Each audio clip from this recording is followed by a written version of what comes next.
All right.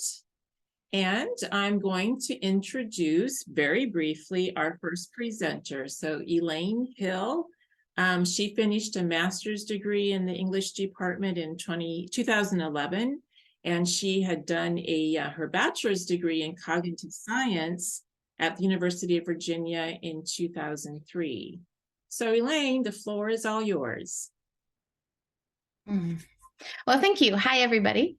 I am Elaine Hill, and I I am apparently the oldest person in this group, but that's okay. I'll take it. So I've had a lot of jobs since my degree, and I'll kind of tell you where I am now. And if anybody has further questions later, we can talk about the various ways it has played out. So what I am doing right now is actually using my degree. I got my master's in English linguistics. And so I am teaching English as a second language and really enjoying it, as well as I'm also a performance artist, poet, spoken word artist. So those are kind of the two of the things that I find myself dabbling in these days with my English degree, and I'm finding it lovely. So what I found after spending some time with this English degree and kind of navigating the benefits are alarming. It's amazing out in the real world. I'm not saying this in a judgmental way, but how well an English degree prepares you to be a functioning member of society. The things that have been most useful to me, I'll give you an example. When I joined the spoken word community, there's a genre there that is new, culturally new, and also it's just new. And with the training that I've received with an English degree, I was able to learn to adapt to the genre. I actually have a t-shirt I thought about wearing today, but I decided to dress it up a little bit. That says you can't go wrong when you know how to write. And that's the beauty of an English degree is you're learning skills that are necessary for anything. I've many of my coaches, many of my friends are like, listen, like you can write yourself in to anything, because that's the power of honing that skill and getting good at that, as well as being able to learn to adapt to genres. Because really any work that you're doing, if it involves writing, is all it is just like, okay, what are the requirements for this specific thing that you're doing, and then from there you can create, right?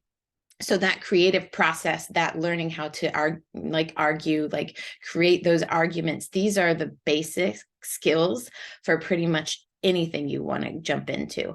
I've only tested it in the things that I've worked on in my life, but I'm pretty certain that this is a theory that can be expanded. So that's kind of, for me, the English degree with being able to adapt to any genre. And then just like the fact that if you know how to write, you've got what it takes. Like I've written curriculums in various degrees as teachers. And just like the things that it's just been like, this has come in ridiculously useful, have been astounding. So fun story. I almost got a house because of my English degree. So in the process of getting houses, buying houses, especially in this market these days, you completely have to, well, you don't have to, but you put in the offer, and it's really a competitive, because it's a seller's market. So it's a competitive market. So when you're trying to buy, it's like, oh gosh. So I ended up, whenever I put in offers, I would send them a letter about and I would tell my story about why this house would be exactly it. And I have a family, so I would be like, oh, and I can see my kids doing this, and I would say the things that would appeal to whatever. And there was one house I was looking at, and it was a trust situation. So the lady had died, so it was the 4 kids, and I had 2 of the kids. Obviously, kids were adults at this time, but I had 2 of the offspring convinced that I needed to buy the house, even though my offer wasn't the highest and best, right? Like my realtor was like, "You almost got that house just by your cover letter alone." I'm like, well, so I consider that to be kind of a fun fact. It's a skill that definitely serves. I guess, yes. And then the comment on the English degree, I guess, is the last thing that I'll chat on.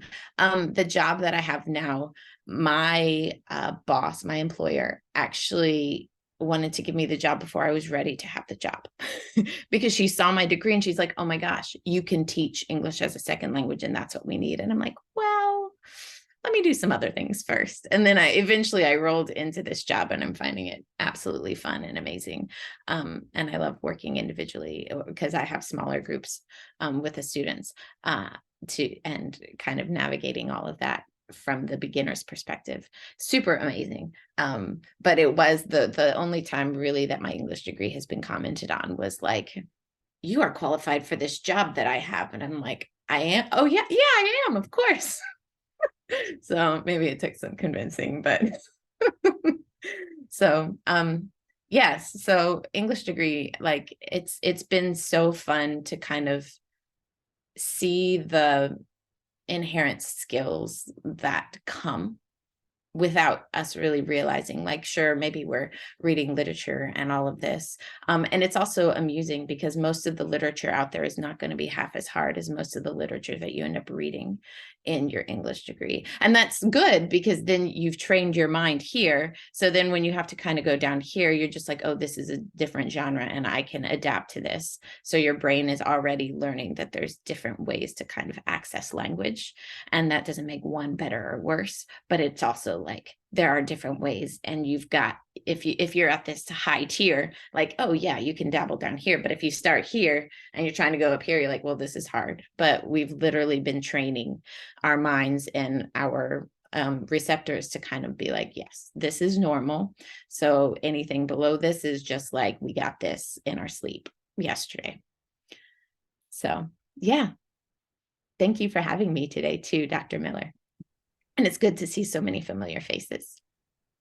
Well, thank you for coming, Elaine, and thank you for your words. And it's so great to hear how important writing is. It just reaffirms that what our mission in terms of helping students become better writers is really a very practical one, as well as intellectually and academically engaging as well. So thanks again.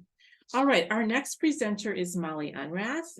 Molly double majored in business and English as an undergraduate here at UNC Charlotte, and she graduated only 2 years ago. And she's got something to tell us. So please, the floor is yours, Molly. Thank you so much for reaching out to me about this. I was very excited because while I do have a heart for business, my English degree is what I loved the most. I love language and writing, and so many of the people here on this call have helped me get to where I am today. So very grateful for that. And my current role, this is my job right out of college. I did take a break after I graduated, just because college is a lot of work, wanted some time to recuperate.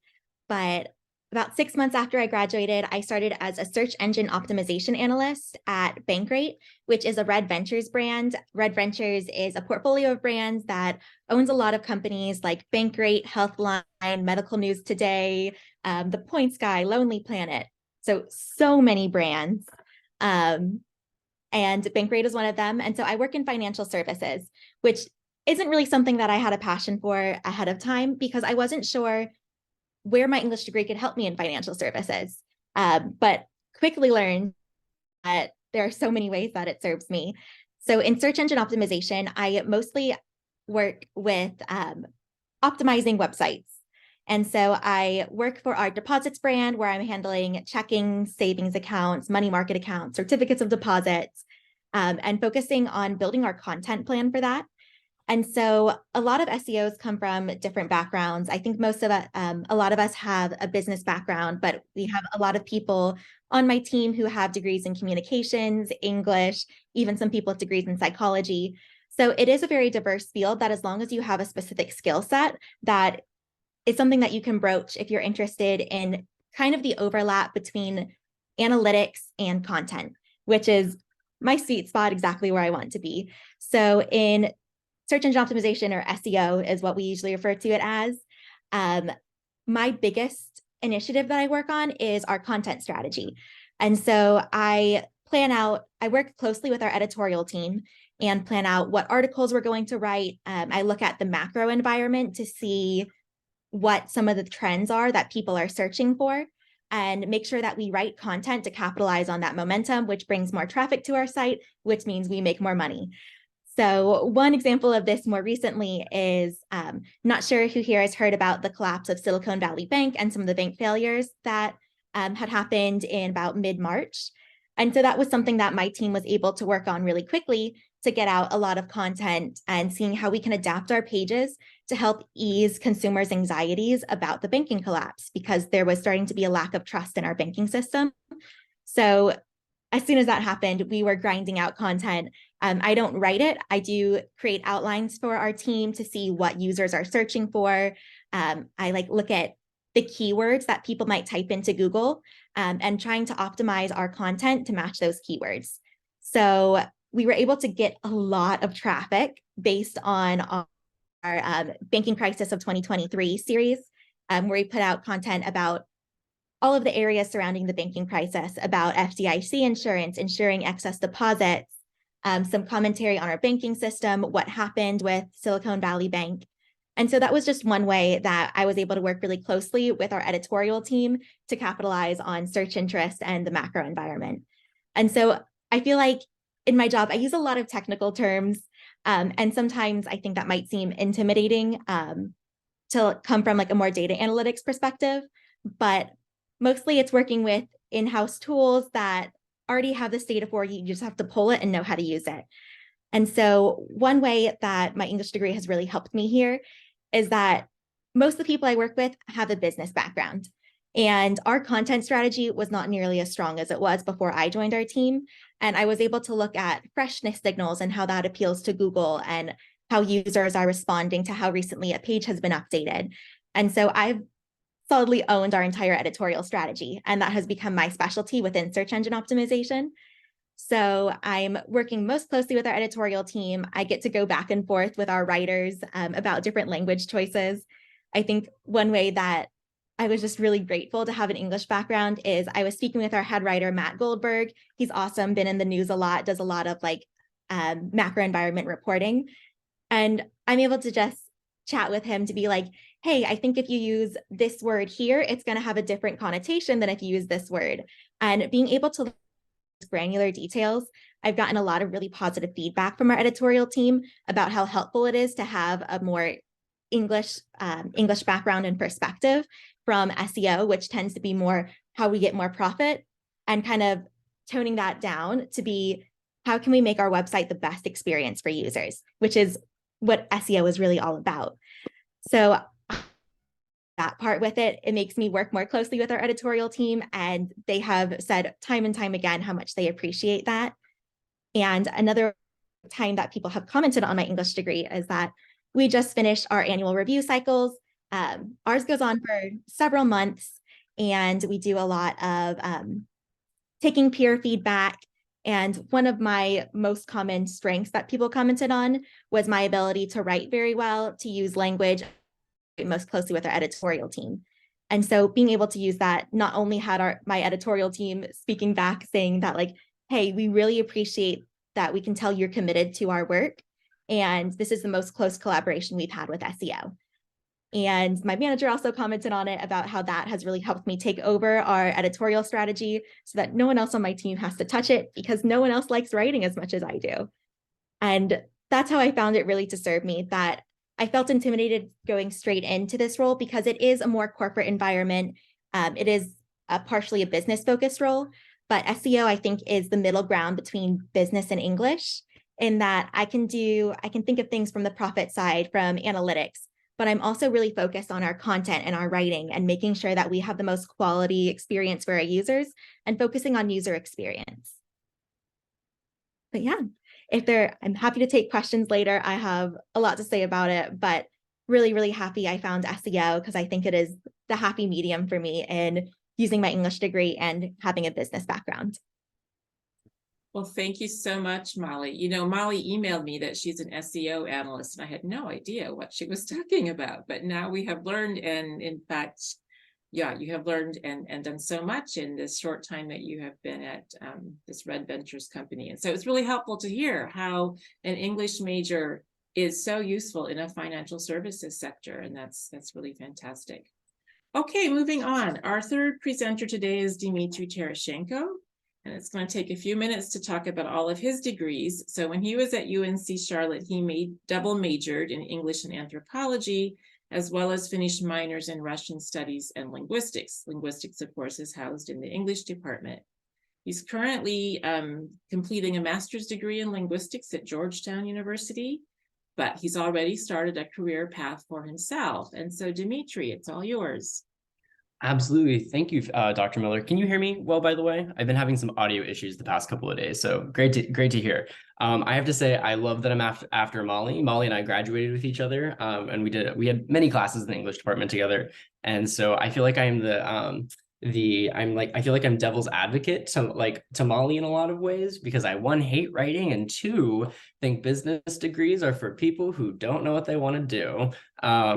Those are just my teasing points for her. But so with that being said, like Dr. Miller mentioned, you know, I went straight into my master's from UNC Charlotte. I was given a wonderful financial offer from Georgetown for their master's program here in linguistics. I'm currently in the MLC, which is the Master's in Language and Communication. So I'm on the non-MS track, which means I have a little bit more flexibility in what type of courses I choose. That's housed within the interactional sociolinguistics concentration within the department. And so I get to play around a lot more than the MS students, which I find personally very, fulfilling. And I get to actually have more of a professional focus with my courses as well than the MS students, which is a very unique thing about Georgetown's kind of linguistics space, because Georgetown has, I would say, a more practical approach to how to integrate linguistics and, similar skills that I learned in the English department in my concentration into actual real world settings, as opposed to just academic spaces. I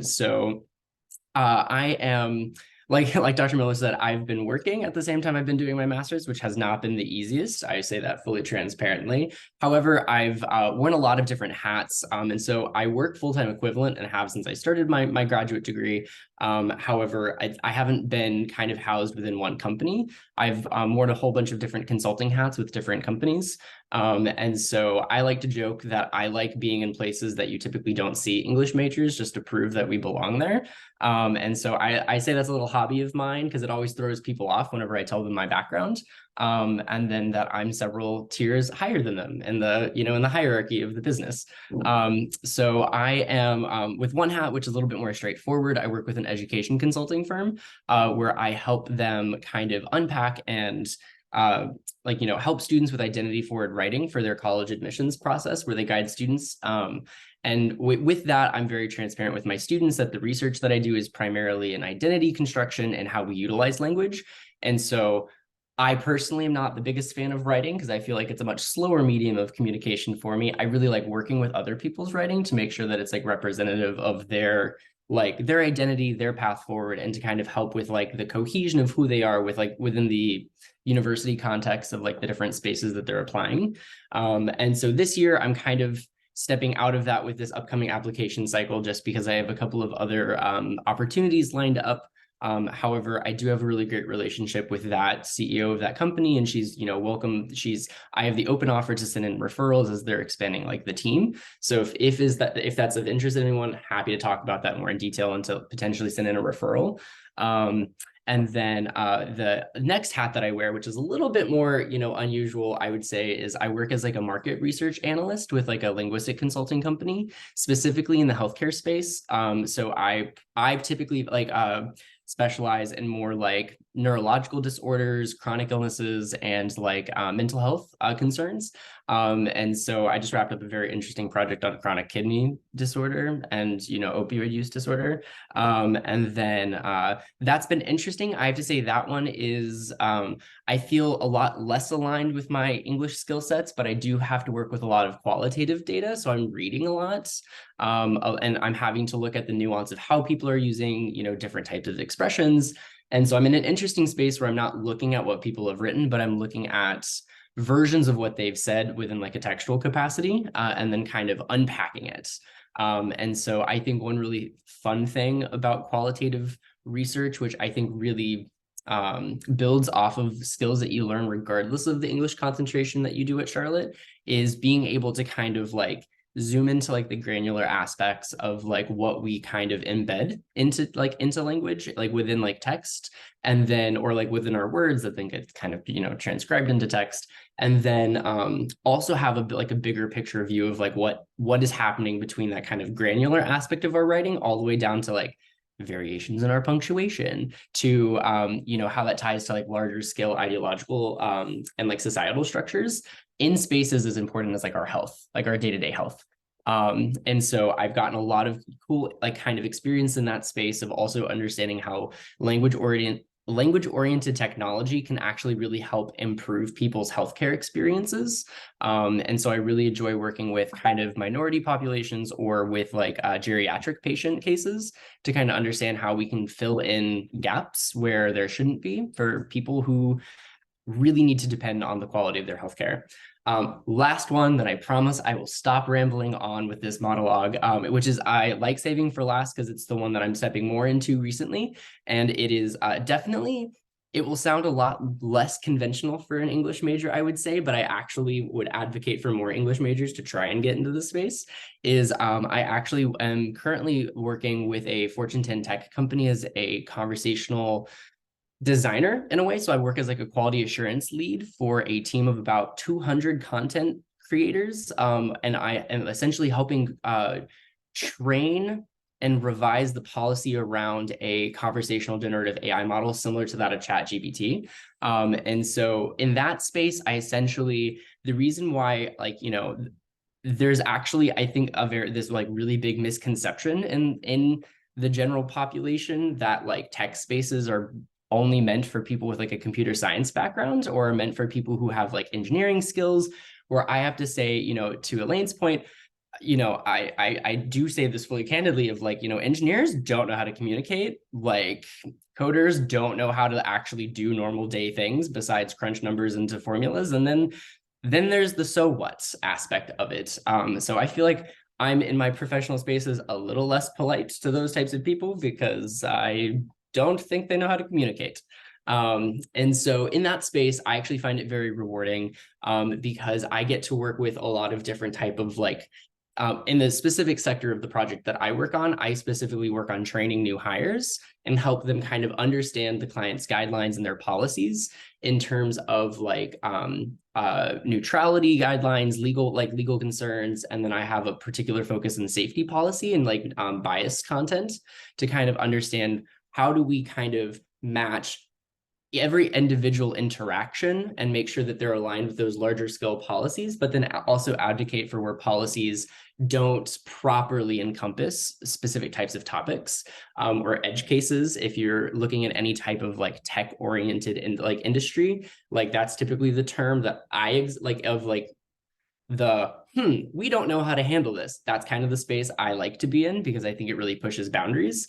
And so I get to use I actually manage, most of the people that I manage are actually people from a more creative background. So a lot of them have English degrees. A lot of them are currently working on graduate programs and or are 40, 50 years old with a background in theater or a background in, screenwriting, playwriting. And so one thing where I've had to very actively integrate my English degree experience into a seemingly non-English degree space is to actually kind of connect with people who have a very strong creative background and help them understand and translate their skill sets into the tech space to help them understand how they can do their jobs the most efficiently and actually kind of fight through that imposter syndrome of like, oh, I have a humanities degree. Like I don't deserve to be earning X amount of money in this tech space, where I'm like, actually, we're the ones who make this entire place run. So let's cut that and just be, embrace our potential. So I'm going to hop off my soapbox now. I'm happy to answer any of those questions. I am 3.5 weeks out from finishing my master's degree, which I'm incredibly excited for. And with that, after that, I will be doing this. I'm doing it full time, but I'll be, transitioning to only be kind of working in that space. And then hopefully into a salaried position where I'm not just doing things hourly. But anyway, very happy to be here. A huge advocate for English degrees in places that people don't take the time to think were the potential of. Thank you so much, Dimitri. My head's spinning a little bit here. I'm trying to keep up with you and just hearing what all you're doing. So this is fantastic. And this sort of hearing again how important an English degree is in places where you just don't think an English degree is going to be useful. And we have heard this now time and time again this morning or this afternoon. All right. Well, thank you so much. And our final presenter is Amy Crew. So Amy completed her undergraduate degree in 2020. That means she did not have a graduation because that was our first pandemic year. However, that doesn't seem to have deterred her. She is now teaching English at Myers Park High School, and I am looking forward to hearing about her experiences. Amy. All right, thank you so much for having me. Dimitri, that's going to be a hard act to follow. My situation's much more simple, but it's exactly what I went to school for. So and I will say that I'm at Myers Park now. I'm actually transferring to South Mech next year, and which was from a connection I made in the English department. One of my friends that I graduated with works over there and ended up contacting me saying they have spaces.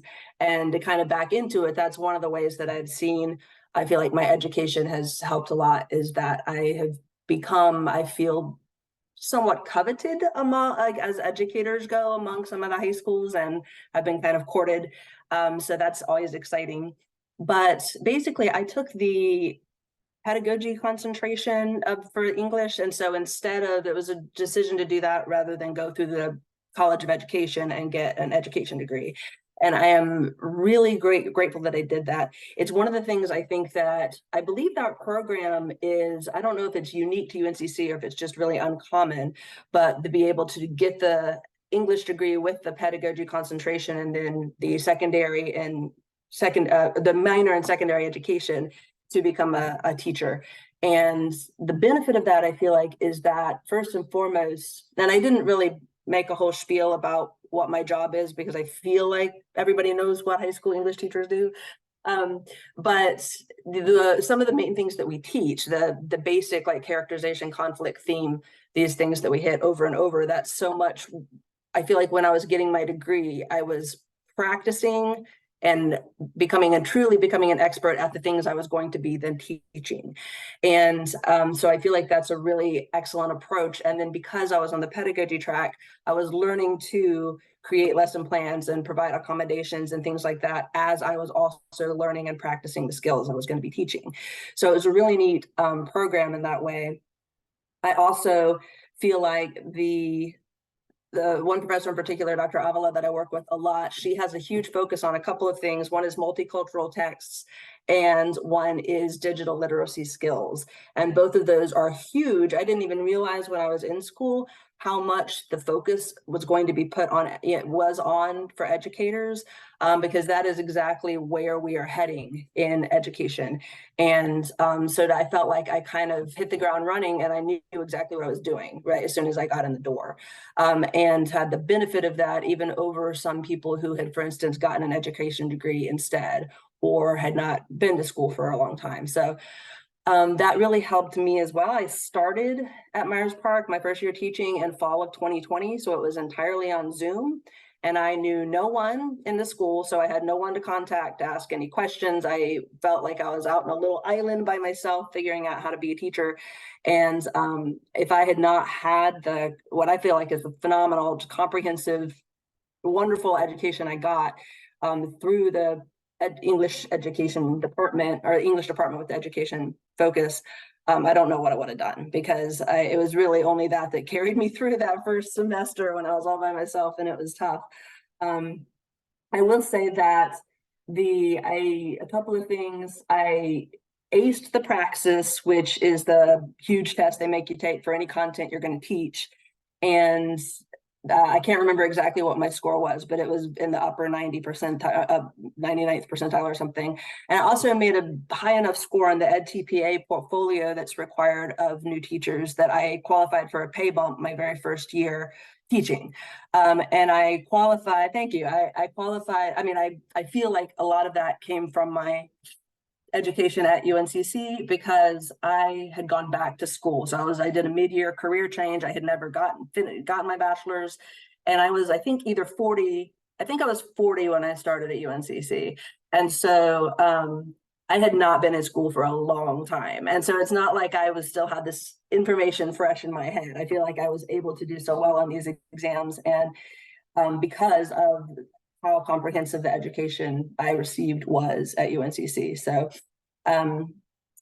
yeah, that's pretty much it. It's fairly simple, I think, compared to some of my the other speakers, but it's what I wanted to do, and I feel like I'm doing a great job with it. I feel really confident with it, and I'm really glad I went the route. I try to recommend to people all the time if they're interested in becoming an English teacher, that this is the best track for them, is this program at UNCC.